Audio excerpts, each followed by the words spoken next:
Hello friends, welcome to my YouTube channel. जैसा कि आप जानते हैं कि हम अर्थमेटिक प्रोग्रेशन क्लास 10 चैप्टर 5 के PYQs को कवर कर रहे हैं। प्रीवियस वीडियोस में हम टाइप 1, टाइप 2 एंड टाइप 3 को कवर कर चुके हैं। आज हम टाइप 4 को स्टार्ट करेंगे। टाइप 4 है मिडल टर्म बेस्ड क्वेश्चंस। इसका फर्स्ट क्वेश्चन है, find the middle term of the AP 6, 13, 20 and 216। अब देखिए, मिडल टर्म को फाइंड करने के लिए एटलीस्ट हमारे पास क्या होना चाहिए, n, यानी इसमें नंबर ऑफ टर्म्स कितनी है। जब हमें वो पता चलेगा तो उसके बाद हम लोग क्या करेंगे, मिडल टर्म को फाइंड करेंगे। अब मिडल टर्म के ऊपर जो है वो वैल्यू क्या आती है वही हमें फाइंड करना है। तो देखिए, a आपको कितना गिवन है, a है 6, d कितना है 13 माइनस 6 इक्वल्स टू 7 और ए एन, मतलब लास्ट टर्म को हम एल से भी डिनोट करते हैं। आप ए एन भी लिख सकते हैं या फिर आप इसको स्मॉल एल से भी डिनोट कर सकते हैं। आपको कितना गिवन है 216। ए एन यानी एनथ टर्म का फॉर्मूला क्या रहता है, a plus n minus 1 into d. तो यहाँ पर आप लिख दीजिए सिंस, क्योंकि ऐसा होता है देयरफॉर, इसीलिए देयरफॉर। ए एन आपको कितना गिवन है 216, तो ए एन के नीचे ए एन की वैल्यू को पुट करेंगे। ए की जगह कितना आ जाएगा 6, एन वी डोंट नो, और डी कितना गिवन है 7। अब हम क्या करेंगे, ट्रांसपोजिशन को यूज़ करेंगे। तो 6 यहाँ पर ट्रांसफर होकर लेफ्ट में आएगा तो माइनस का 6, और 7 मल्टीप्लाई में आया तो लेफ्ट में आकर क्या बन जाएगा, डिवाइड, और यहाँ फाइनली कितना बन जाएगा n माइनस 1। 216 में से 6 को लेस करेंगे, then 210 divided by 7, n minus 1। 21 7 से 30 टाइम्स कट होगा, सॉरी 21 7 से 3 टाइम्स कट होगा, 0 एज इट इज़ आएगा, इनमें से 30 टाइम कट हो गया।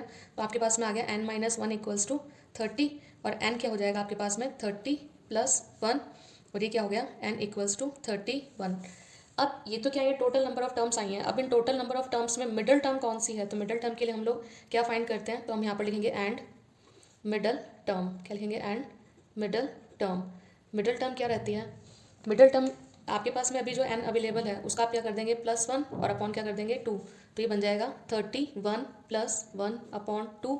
इसका मतलब 32 upon 2th term equals to 16th term. अब आप लोग क्या फाइंड करेंगे, A16। इसका मतलब 16 टर्म को हम A16 से डिनोट करते हैं। A16 equals to A plus 16 minus 1 into d. यहाँ हमने कौन सा फॉर्मूला अप्लाई किया, a n equals to a plus n minus 1 into d. Then a आपके पास में कितना है, ए आपके पास में 6 है, 16 माइनस 1 कितना हो गया 15, और डी क्या आ गया एज इट इज़। और आप फाइंड क्या कर रहे हैं A16। तो A16 equals to 6 plus 15 into D का वैल्यू कितना है, डी का वैल्यू है 7, इसको मैंने ब्रैकेट में क्लोज कर दिया। तो 6 प्लस 15 7 से कितना होता है 105। तो जब आप इसको प्लस करेंगे तो A16 आपके पास में कितना आ जाएगा 111। तो इस तरह से जो आपको मिडल टर्म फाइंड करनी थी, मिडल टर्म का नंबर तो आया 16 और उसकी वैल्यू क्या आ गई 111। तो इट्स अ फाइनल आंसर जो कि हमें फाइंड करना था। देखिए, नेक्स्ट क्वेश्चन है, find the middle term of the AP 213, 205, 197 and 37। Same question है जैसा कि हमने फर्स्ट नंबर किया है, बिल्कुल भी चेंज नहीं है, बस वो असेंडिंग सीरीज थी और ये क्या है, डिसेंडिंग सीरीज है। तो आप लोग क्या लिखेंगे, हेयर, क्या लिखेंगे, here A equals to 213, D equals to 205 minus 213। तो यहाँ पर कितना आ जाएगा, D आ जाएगा आपका -8, और AN यानी nth टर्म या L आपके पास में कितना गिवन है 37। आपको मिडल टर्म फाइंड करना है, बट मैंने आपको पहले ही बताया था कि मिडल टर्म को फाइंड करने से पहले आप टोटल नंबर ऑफ टर्म्स को फाइंड करेंगे। तो total number of terms find करने का फॉर्मूला आपको मालूम है, nth term equals to A plus n minus 1 into D.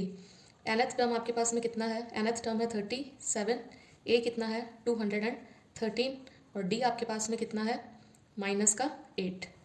अब देखिए फिर से भाई ट्रांसपोजिशन मेथड, 37 अपने स्पेस पर है, 213 लेफ्ट में आएगा, देन माइनस का 213 बनेगा, और डेनोमिनेटर में ये न्यूमरेटर है तो डेनोमिनेटर में कितना आ जाएगा -8, और राइट हैंड साइड में क्या बचेगा n-1। जब आप 213 में से 37 को लेस करेंगे देन यहाँ पर कितना आ गया 6, यहाँ पर कितना बच गया 10, 10 माइनस 3 कितना हो गया 7, और यहाँ कितना आ गया 1, यानी 176 बचेगा, बट वो नेगेटिव सिंबल के साथ में आएगा, और right side as it is रहेगी। जब आप इसको कट करेंगे -2 नेगेटिव कट हो जाएगा, और ये कट होगा 8 2 16, अगेन 8 2 16। तो आपके पास में n-1 कितना आ गया 22। तो n आपके पास में कितना आ गया 22 प्लस 1, इट मीन्स n कितना आ गया 23। इसका मतलब हमारे पास टोटल नंबर ऑफ टर्म्स कितना है 23 है। अब हमें फाइंड क्या करना है, हमें मिडल टर्म को फाइंड करना है। तो अब हम फाइंड क्या करेंगे, and middle term, and middle term. Middle term का फॉर्मूला क्या रहता है, n+1/2th term, n+1/2 2th term. n आपके पास में कितना आया 23, तो 23 + 1/2 2th टर्म, तो ये कितना बन गया 24/2 = 12th टर्म। अब 12th टर्म तो मिडल टर्म का नंबर आया, बट मिडल टर्म यानी 12 नंबर पर वैल्यू क्या प्रेजेंट है हमें वो फाइंड करना है। तो हम यहाँ पर लिखेंगे since an = a + n - 1 × d, therefore आपको फाइंड क्या करना है, a12 फाइंड करना है। तो यहाँ बनेगा a + 12 - 1 × d। a आपके पास में कितना है, a आपके पास में है 213 + 11d। ये किसकी वैल्यू फाइंड कर रहे हैं आप, a12 की। 213 + 11 × d कितना है, -8।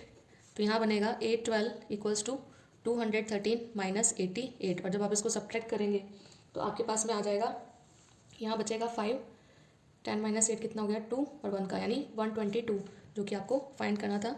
तो 125 इज़ द फाइनल आंसर।